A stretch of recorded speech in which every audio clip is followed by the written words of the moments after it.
고린도전서 6장 19절에서 20절입니다. 너희 몸은 너희가 하나님께로부터 받은 바 너희 가운데 계신 성령의 전인 줄을 알지 못하느냐. 너희는 너희의 것이 아니라 값으로 산 것이 되었으니 그런즉 너희 몸으로 하나님께 영광을 돌리라. 아멘. 사도 바울은 고린도전서 5장 6장에서 고린도 교회 교인들의 도덕적 타락을 꾸짖었습니다. 그리고 그 말미에 인간의 사지를 사르크스와 소마로 구별해서 표현을 했습니다. 우리말 육체로 번역된 사르크스라고 하는 것은 그야말로 호흡이 끝남과 동시에 썩어 문드러질 고기 덩어리, 살, 이 자체를 의미하는 거죠. 그러나 소마라고 하는 것은 영, 혼, 육이 전인적으로 한데 어우러져 있는 인간 존재 그 자체, 또는 인간다운 인간으로서의 인격체 그 자체를 의미하는 것입니다. 우리는 모두 똑같은 형체의 지체들을 갖고 있습니다. 얼굴에 팔 둘, 발 둘 다 똑같이 지체를 갖고 있습니다만은, 그러나 그 지체들의 의미가 다 동일한 것은 결코 아닙니다. 어떤 사람은 이 똑같은 손과 발을 그야말로 썩어 문드러질 고기 덩어리로 사용하는 사람들이 있습니다. 또 반면에 별로 볼품은 없어 보이지만 그러나 진리의 도구로, 주님의 도구로 쓰는 사람들도 있습니다. 그 근본적인 차이는 먼 데 있는 것이 아니라 결국 각자 우리 중심의 문제인 것입니다. 내 중심이 나를 향해 있다면 그것은 바꾸어 말하면 자기 욕망의 노예 상태에 있음을 의미하니까 겉으로 아무리 잘 가꾸었다 할지라도 결국은 자기 몸을 썩어질 사르크스, 고기 덩어리로 전락시키는 것 이상의 의미가 없는 것이죠. 그러나 내 중심이 영이신 하나님을 향해 있다면 내가 세상에서는 보잘것없다 할지라도 나의 사지백체를 통해서 주께서는 역사하시고 나의 볼품없는 손과 발은 주님의 손과 발이 될 수 있는 것이죠. 2000년 전에 갈릴리에 그 제자들을 볼 때 무슨 육체적으로, 외관상으로 그럴듯 했겠습니까? 참 볼품 없었겠죠? 그 바다에서 고기 잡던 사람들의 그 터진 등, 손등, 새카맣게 그을린 얼굴들을 한번 생각해 보십시오. 그러나 그들의 중심이 주님을 향해 있을 때 주님은 그들을 통해서 세상의 역사를 새롭게 하신 것이죠. 그래서 사도 바울이 오늘 본문 19절을 통해서 이렇게 말을 했습니다. 너희 몸은 너희가 하나님께로부터 받은 바 너희 가운데 계신 성령의 전인 줄 알지 못하느냐. 너희는 너희의 것이 아니라. 고린도 교인들이 주님을 믿는다라고 하면서도 그렇게 타락했던 근본 이유를 지금 짚어주는 것입니다. 그들은 바로 자기들이 성령의 전이라고 하는 사실, 성령님께서 자기네들 속에 내주해 계신다는 사실 자체를 모르고 있었습니다. 아니, 모르는 것이 아니라 망각하고 살아갔던 것이죠. 그래서 귀한 주님의 지체, 소마이어야 할 그들의 지체를 사르크스, 고깃덩어리로 전락시키는 어리석은 삶을 살았거든요. 그래서 사도 바울은 너희들 그 잘못된 삶이다. 너희들 중심이 주님을 향한 삶이 되어야 한다라는 것을 너희들이 성령의 전이라는 현재형으로 다시 한번 그들의 정체성을 일깨워 주었습니다. 그리고 20절에서 이렇게 끝을 내었죠. 값으로 산 것이 되었으니 그런즉 너희 몸으로 하나님께 영광을 돌리라. 예수 그리스도께서 십자가에 피 흘려 그들을 구원해 주셨으므로 그러므로 너희들 몸으로 하나님께 영광을 돌리라. 몸으로 영광을 돌린다라는 말이 무엇인지를 구체적으로 그 의미를 알기 위해서는 영광을 돌리는 것이 대체 무언가? 그 의미를 먼저 바르게 알아야죠. 하나님의 영광을 우리가 바르게 이해하기 위해서 우리가 반드시 한번 짚고 넘어가야 될 본문이 요한복음 11장입니다. 그 요한복음 11장은 나사로의 베다니에 있는 나사로 남매의 이야기입니다.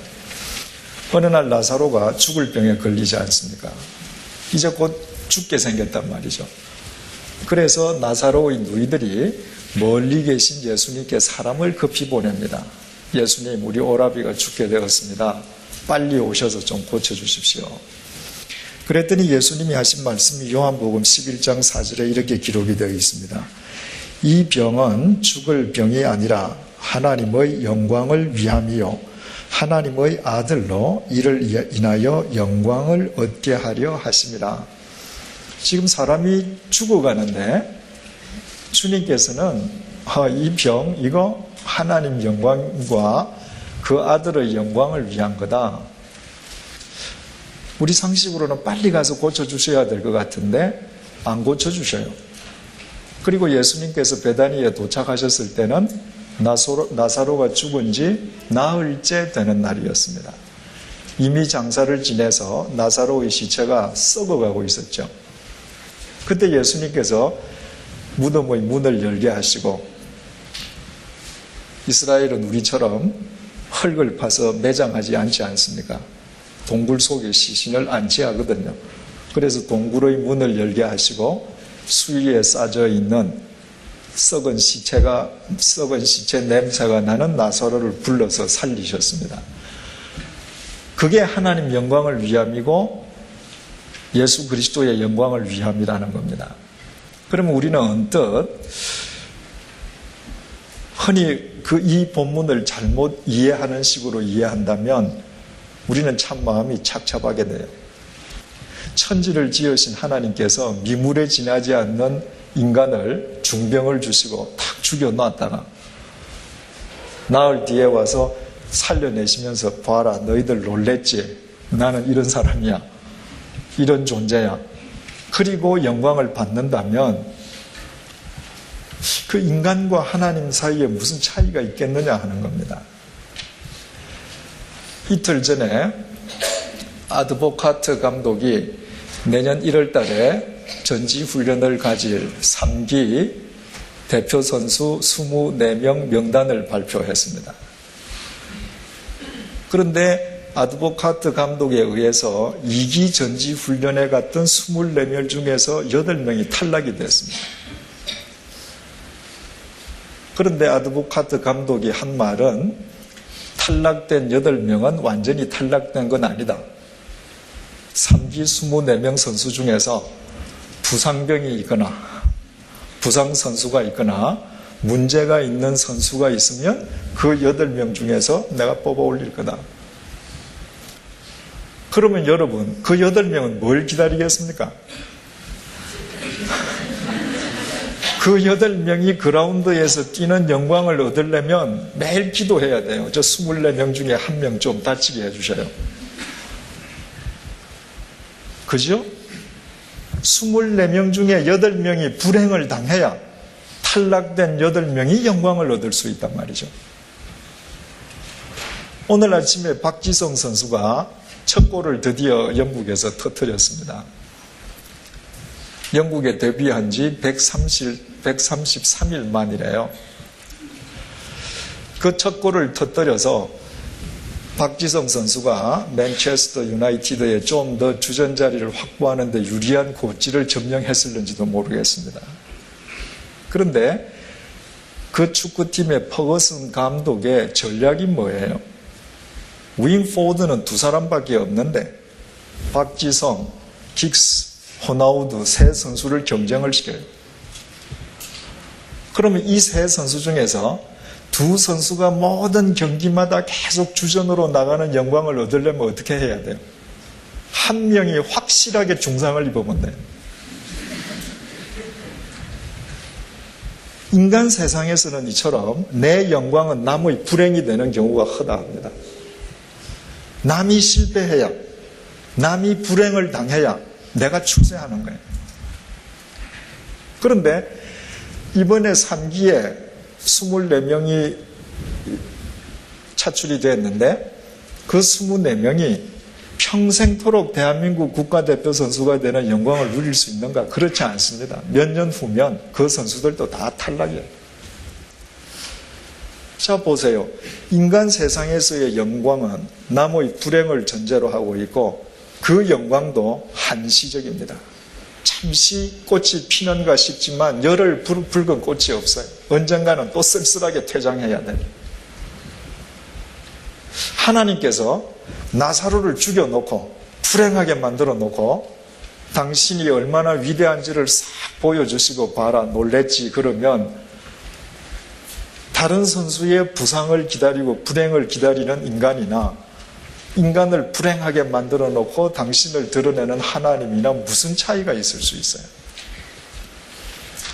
그러니까 여기에서 중병에 걸린 나사로, 죽은 나사로를 두고 이것은 하나님과 아들의 영광을 위함이다라고 말씀하실 때 그 영광은 인간들이 이해하는 영광과는 차원이 틀리는 영광임을 알게 되죠.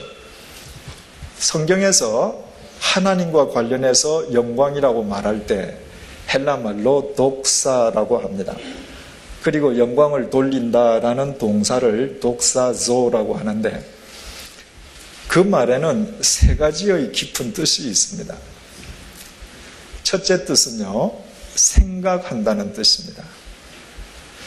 여러분, 인간과 짐승의 근본적인 차이는 인간은 이성적인 존재라는 거예요.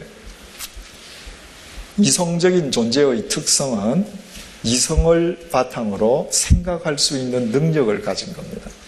짐승은 생각하지 않아요. 그런데 실제로 인생을 살아가면서 생각하며 살아가는 인간들은 의외로 적습니다. 생각하지를 않습니다. 생각하지 않고 살아가기 때문에 결국 인간은 자기 감정이나 욕망에 충실하게 살아가는 거예요. 자기 감정이나 욕망에 사로잡혀 살아간다는 걸 무엇을 의미합니까? 결국 자기의 지체를 고깃덩어리로 전락시키는 겁니다.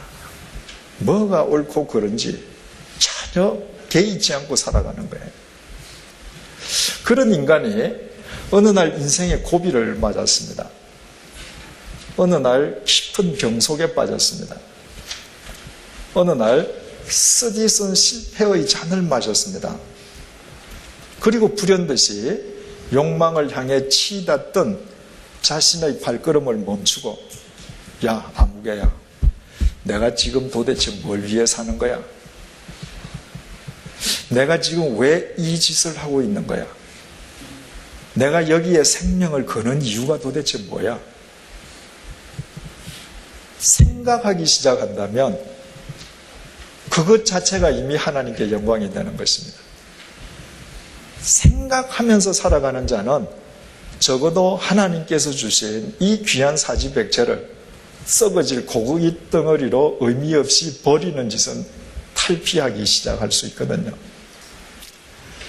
두 번째로 독사조라고 하는 이 단어의 뜻은 생각하되 반드시 하나님과 같이 생각한다는 것입니다. 더 쉽게 표현하면 견해를 같이 한다는 거예요. 여러분, 요 근래 우리나라 전 국민들 사이에서 제일 뜨거운 핫 이슈가 있다면 뭐 두말할 것도 없이 황우석 박사 파동이겠죠. 그래서 우리는 잘 모르지만 매일 보도되는 그 사실 자체만을 놓고 보면 거기에 대해서 참 할 말들이 많이 있을 것입니다. 우리는 과학적인 지식이 없기에 서울대학교 조사위원들이 조사해서 결과를 발표할 때까지 지켜볼 수밖에 없습니다. 그런데 황우석 박사 그 개인 한 분을 놓고 지금 실추될 대로 실추된 그분의 명예, 그분의 영광이 회복될 수 있는 길이 있다면 뭐겠어요? 조사위원들이 다 조사를 한 뒤에 황우석 박사와 견해를 같이 해주면 그분의 영광은 회복되는 겁니다. 저분 말이 다 맞다. 저분 주장은 다 맞다. 우리는 저분과 똑같은 생각이다. 우리 조사위원들은 황우석 박사의 견해와 100% 동의한다. 그러면 영광이 회복되는 거죠.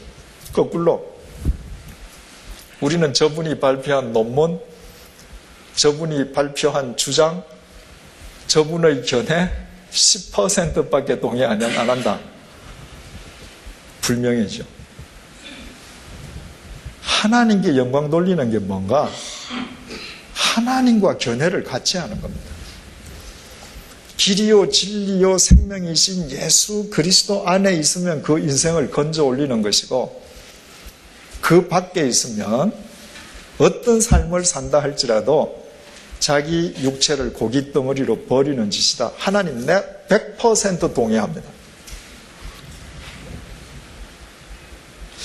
여러분들께서 구역에서 성경 공부를 하는데 여러분들이 어떨 때 구역장께서 여러분들을 통해서 영광을 받으시겠어요? 우리 구역장님의 견해에 100% 우리는 동의하고 정말 당신이 가르쳐주는 말씀을 쫓아서 우리 살고 보니 정말 우리 인생이 달라집니다. 복음이 맞습니다. 그럼 구역장님은 굉장히 기뻐하시겠죠. 그죠? 그런데 내가 하나님을 믿는다라고 하면서 성경을 보면서 요건 내가 동기가 되네. 근데 이건 말도 안 돼. 이거 하나님께 영광 돌리는 거 아니죠. 그죠? 그래서 하나님과 100% 같은 생각을 갖는다. 그게 영광 돌리는 거예요. 세 번째로 하나님을 찬양하는 겁니다. 내가 인생을 살아가되 생각하면서 살고, 생각하되 하나님의 말씀에 바탕해서 내가 생각하고 하나님과 100% 견해를 같이 하면서 살아가다 보면 하나님을 찬양할 수밖에 없어요. 내가 진리를 쫓아서 정말 의미 있게 내 인생을 건져 올리다 보면 이것이 내 노력으로 된 게 아닌 걸 내가 알거든요. 내가 이렇게 살 수밖에 없도록 하나님께서는 수많은 사람을 내 앞에 보내시고 수많은 사건들을 거미줄처럼 얽어지게 하셔서 나를 불러내셨단 말이에요. 그리고는 생각하게 하시고 생각하되 하나님의 말씀대로 생각하고 살아가게 해주셨으니 하나님을 찬양할 수밖에 없는 것이죠. 그렇다면 중병에 걸려서 죽어가는 나사로를 보고 저건 하나님과 아들의 영광을 위함이다 라고 말씀하신 예수님의 말씀의 뜻을 이제 아시겠죠? 내 라이벌 선수가 불행을 당해서 내가 영광을 얻는 것과 같은 인간의 상대적이고도 유한한 영광을 의미하시는 것이 아니라 그 인생을 하나님 앞에서 영원토록 바로 세워주시고 영원한 생명 속에서 영원토록 행복한 인간으로 세워주시기 위한 하나님의 사랑인 것을 우리는 알 수 있습니다. 어떤 인간이든지 바로 그와 같이 하나님의 은혜 속에서 바른 삶을 살아갈 때 그것 자체가 하나님께 영광이 된다는 거예요. 사도 바울이 이런 의미에서 영광을 돌리라고 말을 한 것입니다. 중요한 사실은 지난주에도 말씀드린 바와 같이 단순히 영광을 돌리라고 사도 바울이 말한 것이 아니라 너의 몸으로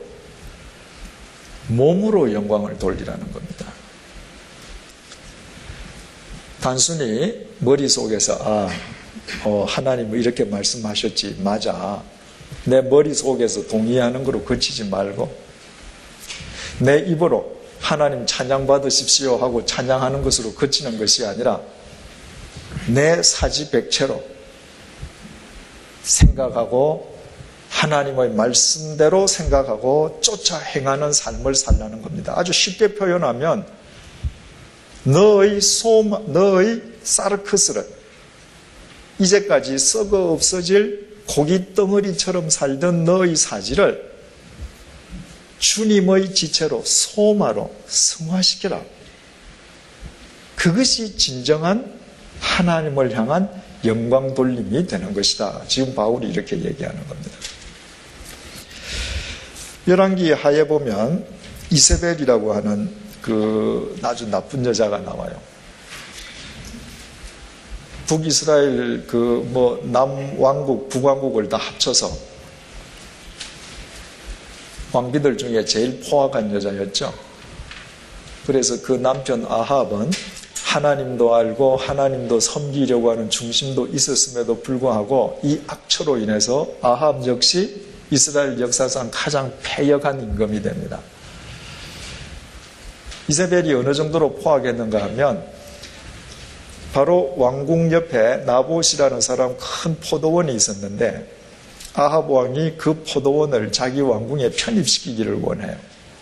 그래서 나봇을 불러다가 야 나한테 팔아라 그랬더니 나봇이 안 판다고 그랬습니다. 거절을 당한 왕이 밥을 먹으면서 수심에 가득 차 있거든요. 당신 얼굴빛이 왜 그렇습니까? 그게 여차여차해서 내가 그렇다. 그랬더니 이세벨이 하는 말이 당신이 그리고도 왕이요? 나한테 맡기시오. 그러더니 나봇이라는 사람을 모함해서 단번에 쳐 죽여버렸습니다. 그리고는 빼앗아서 자기 왕궁으로 편입을 시켜버렸어요. 그 매사를 그렇게 처리하던 여자입니다. 남편이 죽은 다음에 예후라는 사람이 쿠데타를 일으켜서 이 여자도 비참하게 죽죠. 쿠데타에 성공한 예후가 왕궁으로 들어가는데 마침 이세벨이 2층 창문에서 화장을 하다가 내려다봤습니다. 그 성깔 있는 사람이 쿠데타 장군이 오는데 가만히 있겠어요. 먼저 욕을 한마디 했죠.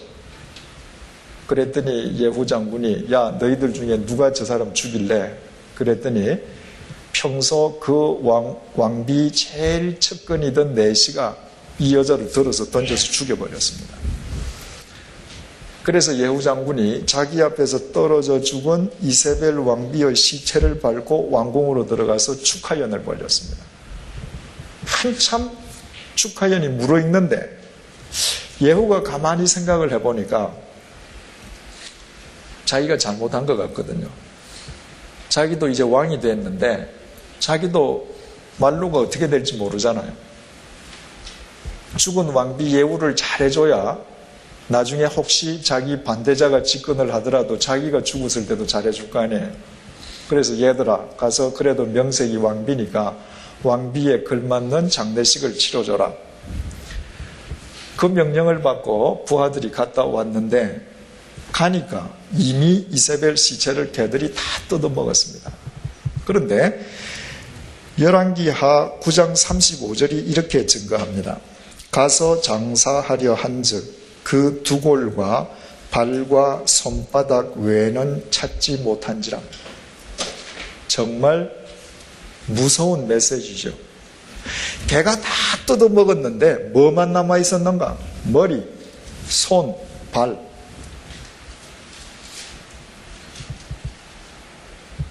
머리가 뭐죠? 생각한 거. 손발은 뭡니까? 생각이 손과 발을 통해서 나오는 것만 진짜 그 사람 인격을 나타내잖아요.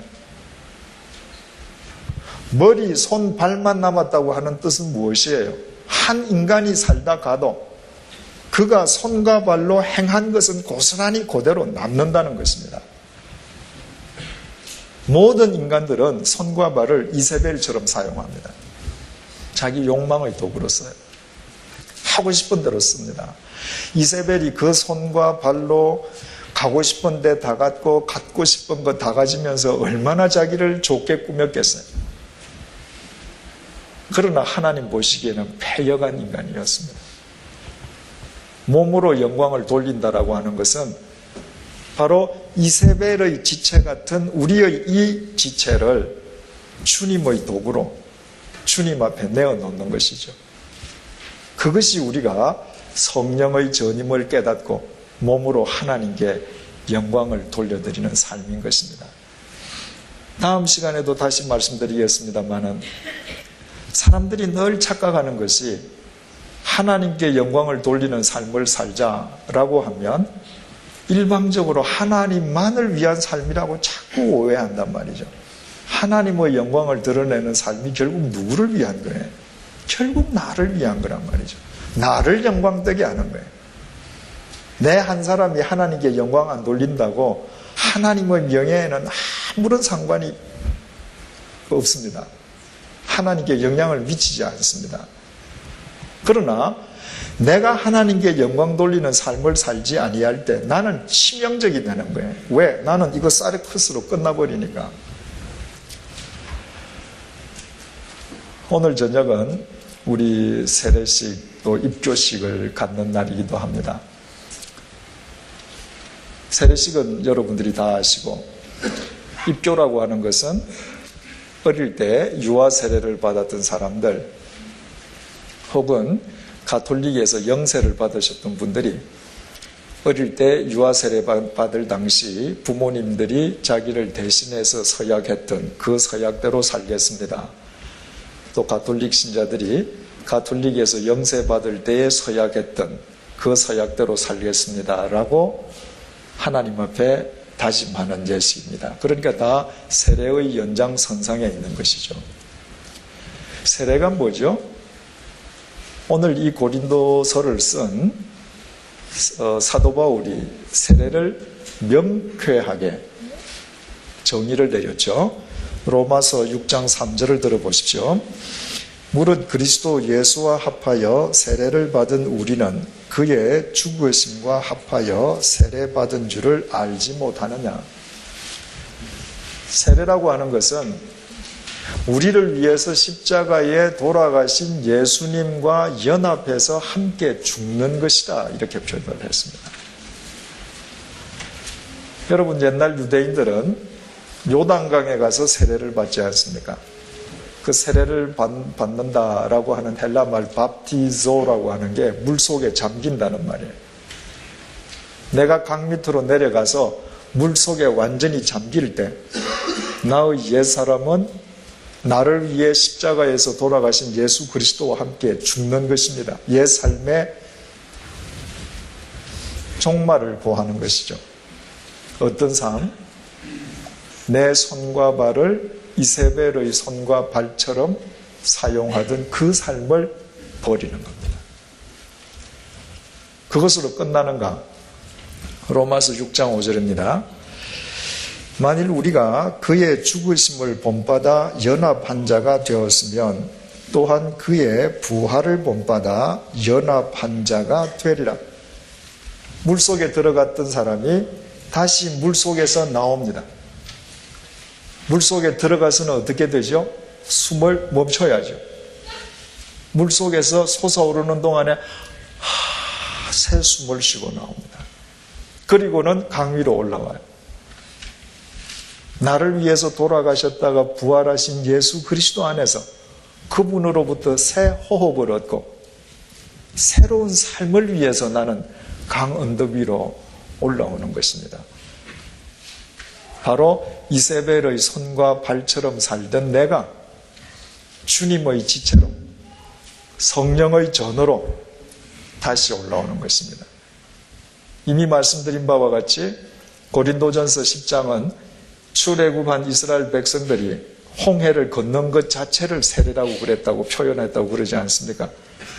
왜냐하면 홍해를 건너자마자 홍해는 다시 합쳐졌습니다. 옛 애굽의 삶으로 돌아갈 길이 없어진 거예요. 나의 앞에 남아있는 길이 있다면 가나안을 향하는 새 길밖에 없습니다. 그것이 세례란 말이죠. 지금까지 말씀드린 모든 것을 토대로 세례를 정의한다면 이세벨의 손과 발을 버리고 그리스도의 손과 발로 성령의 전으로 살아가기 시작하는 결단의 날이 바로 세례식인 것이죠. 나 혼자만의 결단으로 그것이 되기 때문이 아니라 내 속에 계신 주님께서 나를 도우시고 이끄심으로 그분에 의해서 그분을 힘입어서 그 삶을 사는 것이죠. 역시 사도 바울이 갈라디아서 2장 20절에서 이 세례의 의미를 더 명쾌하고 구체적으로 설명을 했습니다. 내가 그리스도와 함께 못 박혔으니 이제는 내가 산 것이 아니요. 세례는 뭐라고요? 그리스도와 함께 연합해서 죽는 것. 나는 그리스도와 못 박혀서 죽었어요. 이제 내가 산 게 아니에요. 그때 내가 산 게 아니다 할 때 나는 누구예요? 이세벨의 손과 발을 지녔던 나는 더 이상 내가 아니란 말이죠. 오직 내 안에 그리스도께서 사신 것이라. 예수 그리스도께서 밖에 계시지 않습니다. 내 안에 살고 계시는 거예요. 그분이 나의 주인이십니다. 내가 그분과 더불어 새롭게 호흡하고 다시 살아나는 것입니다. 그래서 이제 내가 육체 가운데 사는 것은 나를 사랑하사 나를 위하여 자기 몸을 버리신 하나님의 아들을 믿는 믿음 안에서 사는 것이라. 이제부터 그분이 내 주인이기 때문에 내가 육체 안에 사는 것은 그분의 지시대로 살아가는 것이니 내 손이 누구 손이에요? 그분 손이에요. 내 발이 누구 발이에요? 그분 발이에요. 그러니까 나의 이 사르크스가 성령의 전어로 소마로 승화되지 않을 수가 없죠. 예전에 말씀드렸죠. 우리나라 얼굴이라고 하는 이 얼굴은 옛말의 형태가 얼꼴이라고 그랬습니다. 내 속에 내가 어떤 영을 모시고 있느냐가 그 영의 꼴이 내 얼굴을 통해서 드러난다는 것입니다. 내가 그분을 주인으로 모시고 내가 그분의 사지백체가 되어서 살아간다면 우리의 얼꼴이 바뀌지 않겠어요? 제가 책에도 썼습니다만은 수녀님이 화장하지 않습니다. 그런데 세상 어떤 여자보다 피부가 더 좋습니다. 여러분들 화장품으로 아무리 얼굴 가꾸어도 수녀님 피부를 따라갈 수 있습니까? 못 따라가죠. 그분들은 성령의 전으로 살아가기 때문에 얼꼴이 달라지는 겁니다. 여러분도 그렇게 될 수 있어요. 왜? 우리 속에 그분이 계시기 때문입니다. 바로 이 주님을 내가 모시고 살아간다면 우리가 매사에 생각하며 사는 사람이 되지 않겠습니까? 생각하되 하나님과 견해를 같이 하면서 살지 않겠습니까? 내가 하나님을 찬양하는 삶으로 일관할 수 있지 않겠습니까? 입으로뿐만 아니라 나의 삶 자체가 하나님의 영광을 드러내는 삶이 되지 않겠습니까? 바로 그때 이 세상에서 나의 직책이 어떠하냐?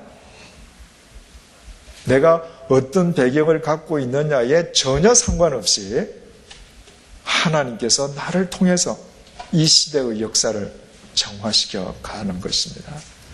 아무쪼록 오늘 세례받고 입교하시는 분들, 또 이 자리에 참여하신 모든 교우님들이 그와 같은 귀한 삶을 시작하시는 은혜로운 밤이 이 시간부터 시작되기를 주님의 이름으로 축원드립니다.